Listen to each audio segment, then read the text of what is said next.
Hello, wonderful watchers. Today we will be making our homemade Play-Doh recipe. It is super easy and it does not have any toxic or artificial materials in it. We start with 2 cups of white flour, 1 cup kosher salt, 1 tablespoon of citric acid or cream of tartar, 2 tablespoons of coconut oil. My daughter wanted to put it in her mouth because I taught her about the benefits of oil pulls. What are we making? Play-Doh. Play-Doh? Play-Doh. What's Play-Doh? What are your hands in? You play? Yeah? What else do you do with Play-Doh? You have fun with it? Has designs? Yeah. You make designs with it? We have the lovely benefit of heating or warming our things on the wood stove. Here is the melted 2 tablespoons of coconut oil.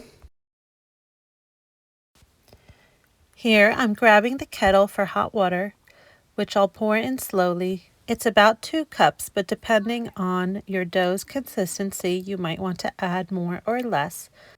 Play-Doh is great for all ages. It fills their sensory and tactile needs. It's a great material for them to get their hands and their creativity. You have to put it in separate bowls, so. Okay. Plus, they have the freedom to get a little messy while creating art. Here, we're adding some drops of vanilla essential oil. We like our dough to smell good too. And this is what the consistency should look like. Not too wet, not too dry.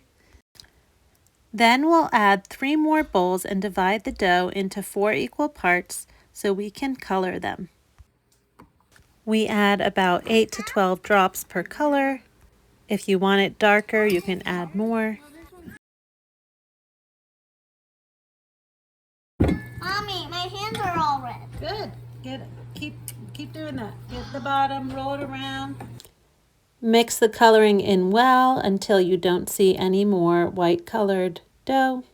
You can also make your own food dyes easily with beet powder or turmeric and other natural materials. I like to give my kids trays in which they can play on so they know where their section limit is.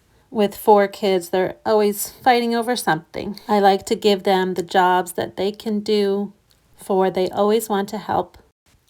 This is great opportunity for them to use dull knives or other cooking materials. They can use cookie cutters or the bottoms of cups to make shapes. And finally, keep sealed in a container for about 6 months or until too dirty. All right, thank you so much for watching. I hope you get started on making your very own Play-Doh. All the best to you and your children.